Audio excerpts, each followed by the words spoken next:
हमारे सभी YouTube family को बहुत बहुत जय जय श्री सीताराम।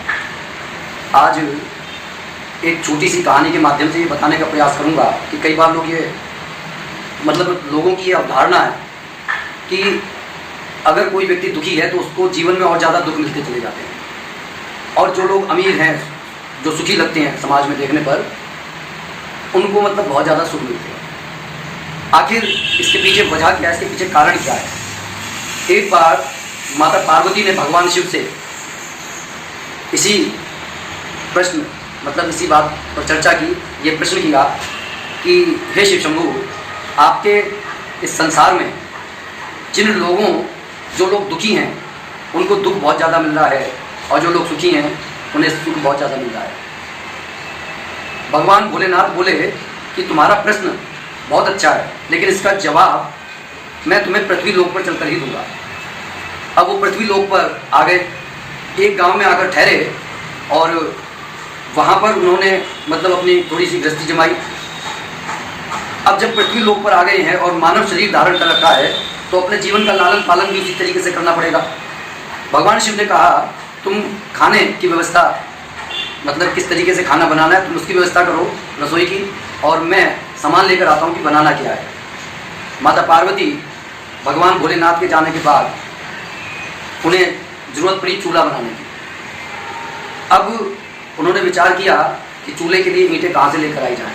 जब वह गांव में टहल कर गई तो उन्हें बहुत सारे टूटे फूटे मकान मिले, और उन्होंने वहीं से ईंटों की व्यवस्था कर ली। जब वह ईंटों की व्यवस्था करके चूल्हा बना रही थी, उसी समय भगवान भोलेनाथ प्रकट हो गए।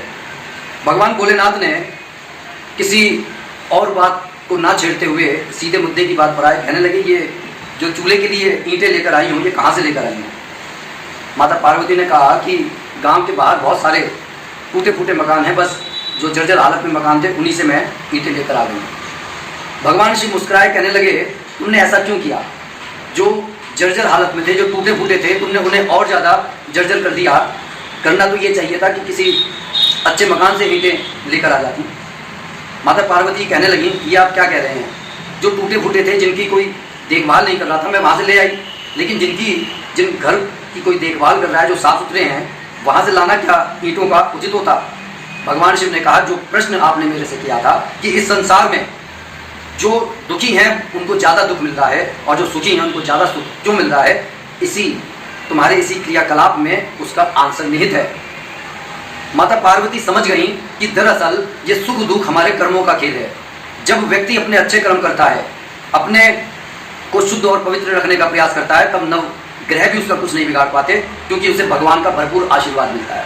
लेकिन जहाँ पर हम दुखी वो व्यक्ति होता है जहाँ पर हम आलस्य में बने रहते हैं, जहाँ पर हमारे अंदर पवित्रता नहीं रहती, बुरे विचारों में लगे रहते हैं। सीधा सा अर्थ है, जहाँ पर हमारे कर्म बुरे होंगे वो व्यक्ति दुखी होगा, लेकिन जिसके कर्म अच्छे होंगे वह सुखी होगा। इसीलिए साधु संत कहते हैं कि मन के अंदर गलत विचार तक मत लेकर आओ, क्योंकि गलत विचार का बीज अगर हमारे मन में पड़ गया तो वह जिस दिन वट वृक्ष का रूप धारण करेगा, उस दिन हमारा जीवन बिल्कुल दुख से भर जाएगा।